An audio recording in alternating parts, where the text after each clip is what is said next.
బేబక్క నిఖిల్ మధ్య జరిగిన గొడవలో ఎవరు కరెక్ట్ అని మీరు అనుకుంటున్నారు? నేనైతే నిఖిలే కరెక్ట్ అని అనుకుంటున్నాను. ఎందుకంటే డిస్కషన్ రూమ్లో కూడా జరిగింది. అక్కడ మణికంఠ, నిఖిల్ అలాగే బేబక్క ఉన్నారు. అయితే అక్కడ సోనియాదే తప్పు అన్నట్టు బేబక్క మాట్లాడారు. అక్కడ చాలా ఆర్గ్యుమెంట్ జరిగింది. అలాగే నాగమణికంఠ కూడా మాట్లాడాడు. ఇలా మాట్లాడుతూ ఉండగా సడన్గా నిఖిల్కి బాగా హైపర్ వచ్చి బయటకు వచ్చేసాడు. ఆ బయటకు వచ్చిన టైంలో బేబక్క ఏమంటుంది, సోనియానే కరెక్ట్, నీలాగా మాస్క్ వేసుకొని ఉండదు.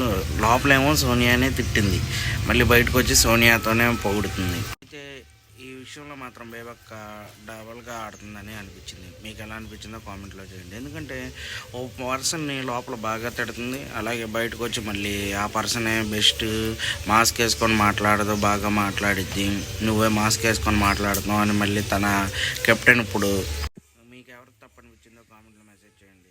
అయితే ఇదంతా స్టార్ట్ అయింది మాత్రం వంటకాడే. ఈ సీజన్ మాత్రం